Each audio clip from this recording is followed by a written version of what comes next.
के हो सहैया। आइए तो भैया बने हुए भिखारी ठाकुर लंबाग। अरे परल मच धरवा बीच हर किया लंबा के नैया हो सहैया। बीरबल भैया वही चाल। अरे परल मच धरवा बीच हर किया लंबा के नैया हो सहैया। बात सुनो भैया का बोलला सब कर के मैया पीड़ा बचवैया हो। अरे सहैया हो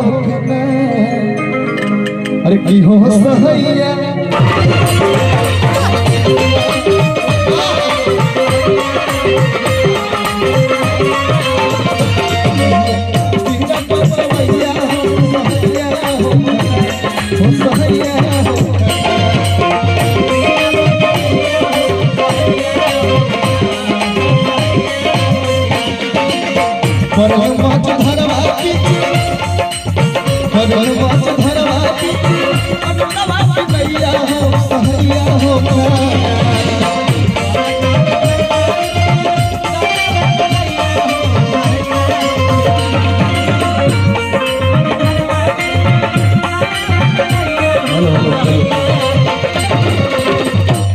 और हमारे देखिए दूल्हे राजा यहाँ पर उपस्थित हो गए हैं।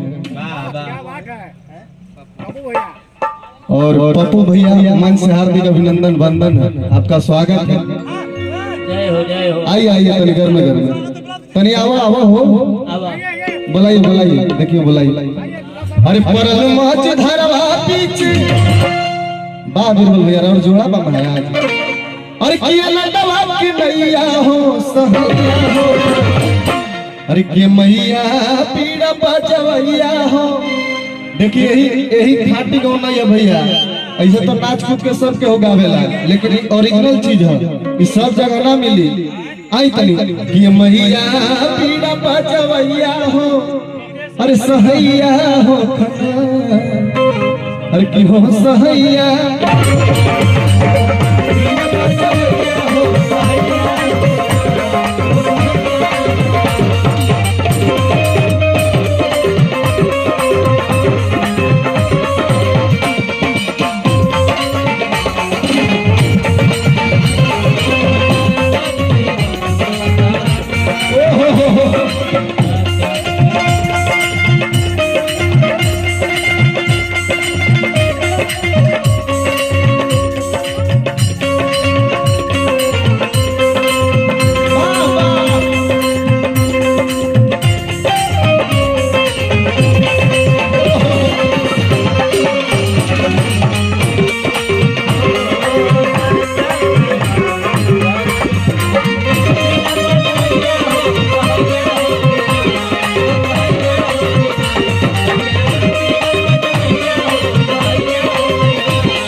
हमारा कुछ गावे के सहूर नहीं के कुछ लूर नहीं के माई तोरे के बाबा के दुल्हन गावा तनी बहुत बड़े भाव से बहुत अनुभव रे।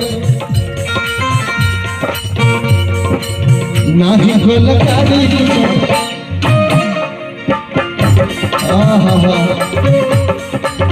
नाही गोलकारी कुछ नाही जानकारी बाबू तुम्हारे बोल कुत्तवा कुत्तवा लहड़ के तैयारी कर।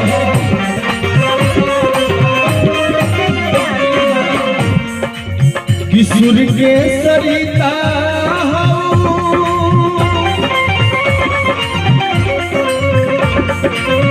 सुर के सरिता कल के सलैया हो सहैया हो।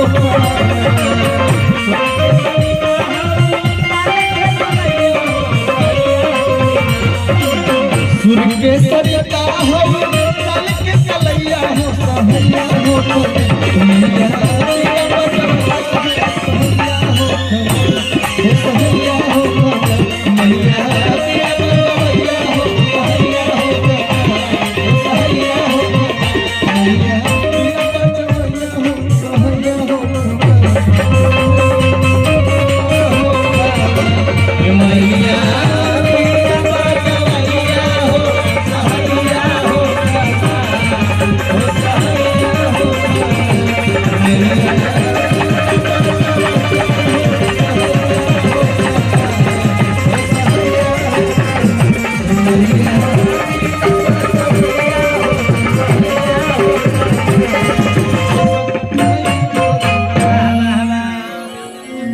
तनी